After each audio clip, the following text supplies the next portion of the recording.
Hi guys, welcome back to the English classroom. I trust you all had a good long weekend, and the geography didn't prove too challenging yesterday. And like getting you to think a little bit, um, and challenging yourselves. Today in English, as you can see behind me, we're going to be having a look at direct speech.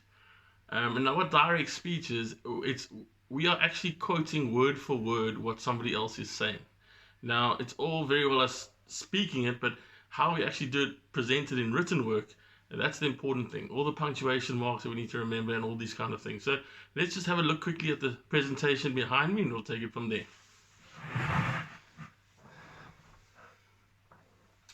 Okay, so as you can see on the screen, I've got a cartoon character, and then in the speech bubble it says, "Who ate my lunch?" Now, those words are being spoken by that particular boy. And those are the exact words that he's spoken. Okay? So if you look at cartoons and comic strips, you often see speech bubbles or thinking bubbles, and those act as what we call inverted commas.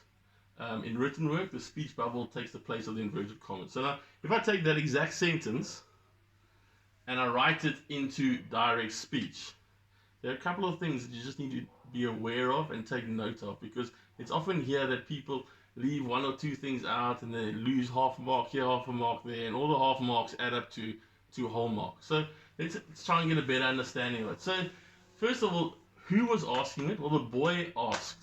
Okay, so he was asking a question. The boy asked, comma, open inverted commas. As you can see, that is an inverted comma, and that is an inverted comma. Now, inverted commas act as a speech bubble.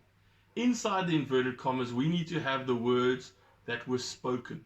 Okay, so exactly word for word what the person said goes inside the inverted commas. Just like you saw the speech bubble on the previous page, these are what we call the spoken words. Who ate my lunch? Question mark. Now, there are a couple of things that you take note of straight away. The first thing is the introduction words. So the boy asked, the girl said, the girl cried, the girl screamed, the boy shouted, the boy cried. Introduction words can be in the front or they can be at the end of the sentence. Okay, and we'll take a look at a couple of examples of that shortly. But just know either way is correct. There is no right or wrong way. However, the setting out does differ slightly whichever way you go. Okay, so the introductory words in the front. The boy asked, comma.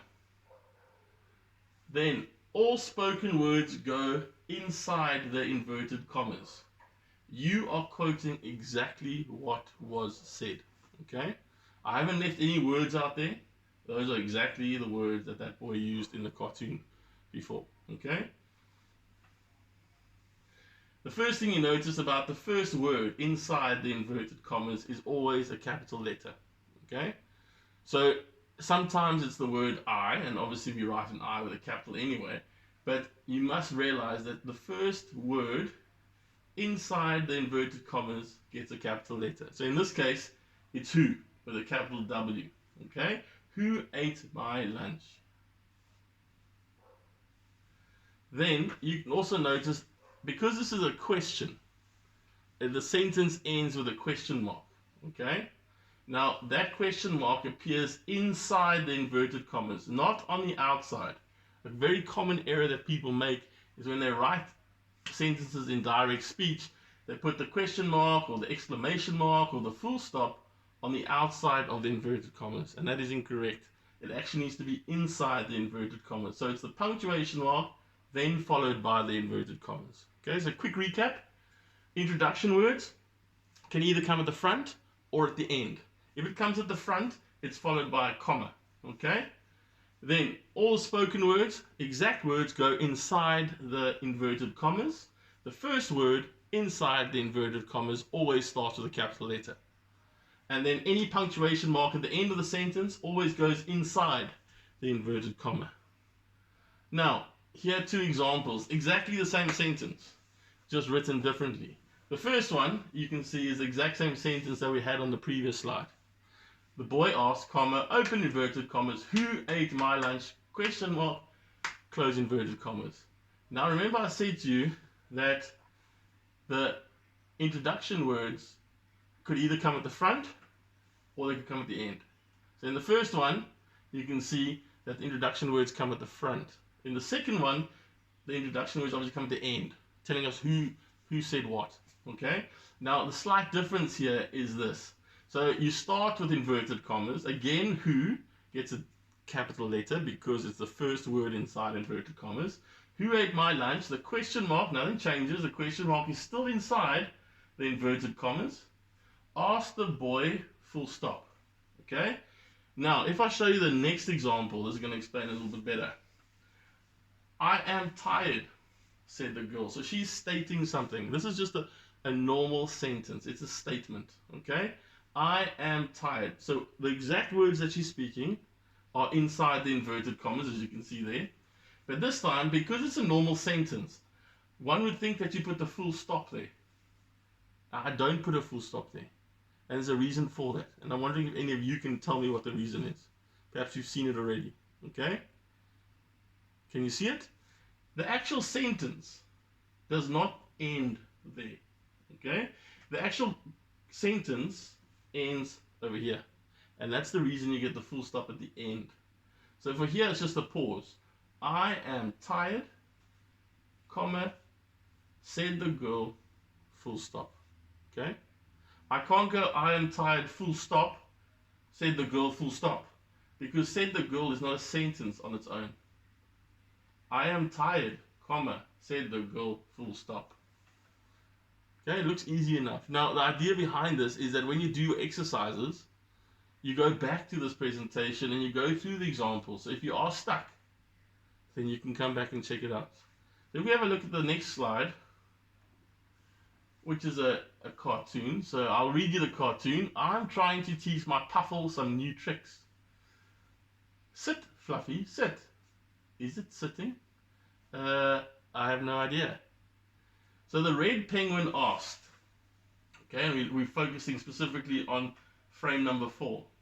The red penguin asked, comma, open inverted commas, capital I, because it's the first word inside the inverted commas, is it sitting, question mark, because obviously question mark there, because he's asking a question, close inverted commas. Note, again, the punctuation mark is inside the inverted commas. Then the reply comes, and I've specifically written it the other way around for you so you can see it. Open inverted commas. I have no idea, because he's stating something. It's a comma, not a full stop. Close inverted commas, said blue penguin, and there's the full stop at the end of the sentence. That whole piece there is the complete sentence. Okay? That makes sense? Now, just in recapping then quickly, okay? Remember, your introductory words can be at the beginning or at the end, okay? If it's at the beginning, they're followed by a comma, then you open your inverted commas. First word inside the inverted commas gets a capital letter. Any punctuation at the end must be inside the inverted commas. Okay, and if the instruction words at the end, you're first quoting what he said, open inverted commas, I have no idea, comma, and it's a comma because the sentence hasn't ended there. Close inverted commas, said blue penguin, full stop. Now, a lot of us try this, and I take my hat off to those children who do try.